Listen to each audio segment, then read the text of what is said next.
தம்பி சவுக்கு சங்கர் பேசுனது தவறு. இப்ப நான் உங்களுக்கு தனிப்பட்ட முறையில அதை விளக்க கடமைப்பட்டிருக்கேன்.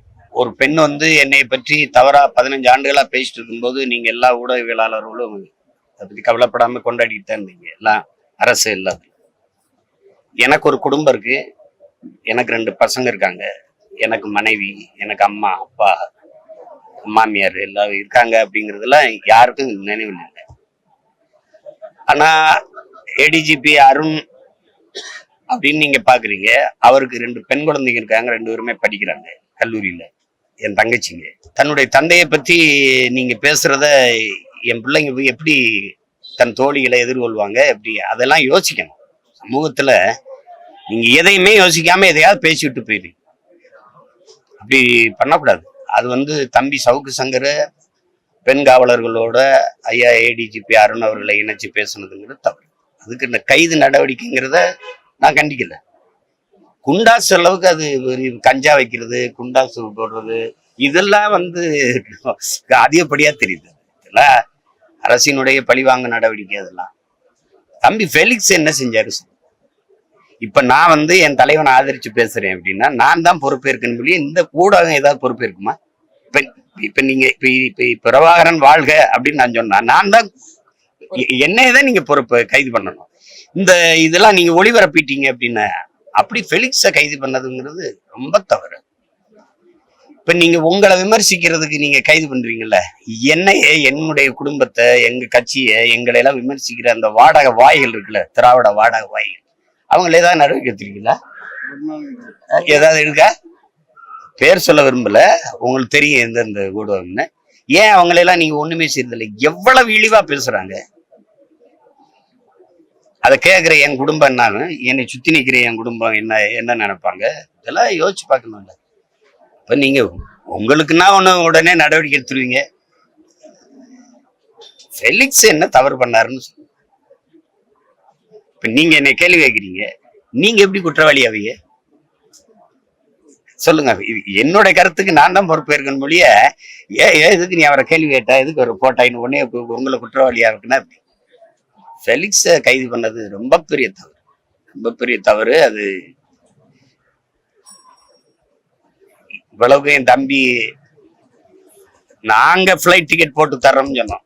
உங்களை நம்ப முடியுதா? பத்தில நாங்க பிளைட் டிக்கெட் போட்டு தர்றோம் டெல்லியில இருந்து இங்க வர்றதுக்கு. ஆமா, இல்ல ட்ரெயின்ல தான் கூட்டி வருவோம்னா அதெல்லாம் ஒரு இதெல்லாம் என்ன விட போய் சொல்லி சொல்லுங்க. வீட்டுல போய் என்ன சோதிக்கிறேன்? மலையை வெட்டி விற்கிறான், மண்ணள்ளி விற்கிறேன், நீங்களே இருக்கீங்க. சாராயம் வித்துக்கிட்டு கஞ்சா வித்துக்கிட்டு இருக்கிறவனே நீங்களே கவர்மெண்ட் நடத்திக்கிட்டு இருக்கிறீங்க. நீங்க என்ன பண்ணா நான் வீட்டுல போய் சோதிக்கிறேன். கொடுமை, இதெல்லாம் ரொம்ப கொடுமை, இதெல்லாம் ரொம்ப கொடுமை. இதுக்காவது இவங்களை ஒழிக்கணும். நீங்களே பாருங்க, இவ்வளவு காலம் ஆட்சி நடந்திருக்குது. ஒரு தடையற்ற மின்சாரம் தர்றதுக்கு இவங்களால எந்த முயற்சியாவது இருக்கு?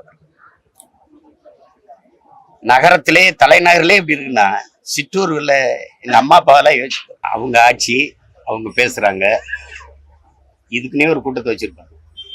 கேடுகட்ட அநாகரிகமான கேவலமான அரசியலை தொடங்கினது ஐயா கருணாநிதி அவர்கள் தான். உங்களுக்கு வெற்றி உண்டான ஐயா மாதிரி இந்த தீப்பொறி ஆறுமுகம், இந்த மாதிரி ஆட்களை எல்லாம் வச்சுக்கிட்டு கேவலமா பேசுவோம். அதெல்லாம் இப்ப இவர் வந்திருக்காரு. இப்ப நீங்க சொல்ற சிவாஜி கிருஷ்ணமூர்த்தியா, அததான் அன்னைக்கு முதல்ல கேள்வியா எழுப்பினேன். இதெல்லாம் நான் எடுக்க மாட்டீங்க, ஃபெலிக்ஸை போய் கைது பண்ணி போட்டிருக்கீங்க அப்படின்னு. அது உண்மையிலேயே ஃபெலிக்ஸ் நாகரிகமான ஊடகவியலாளர். அவரு ரொம்ப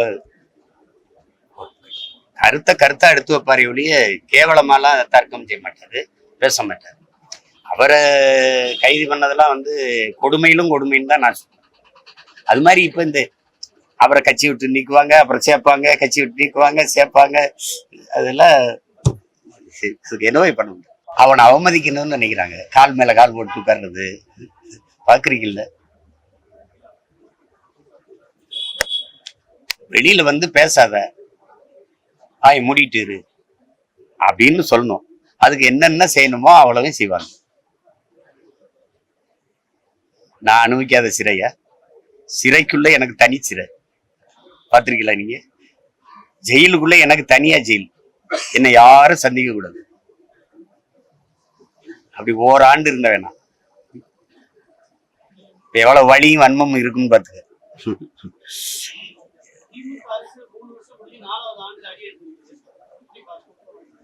அடி எடுத்து வைக்குதா? அடி எடுத்து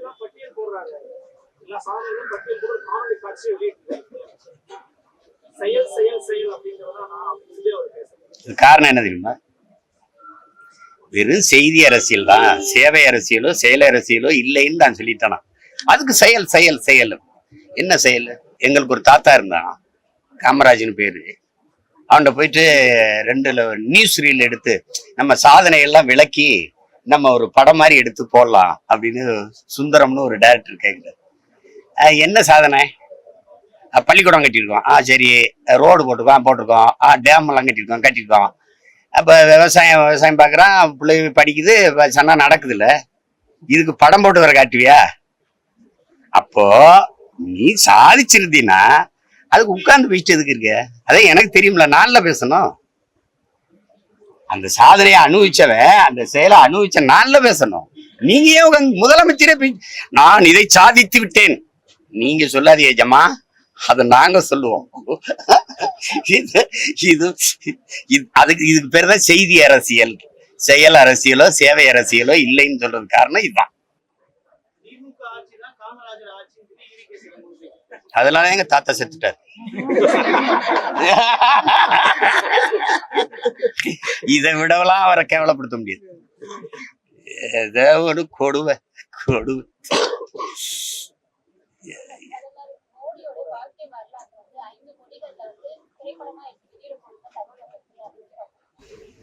நான் அந்த படத்தை பார்க்க போறது இல்லை, என் பிள்ளைகளை யாரும் பார்க்க போறது இல்லை.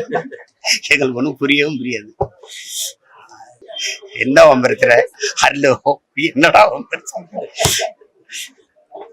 இப்ப நாட்டுல பிரச்சனை அண்ணனும் தம்பி சேர்ந்துடக்கூடாதுங்கிறது தானே. அதுதானே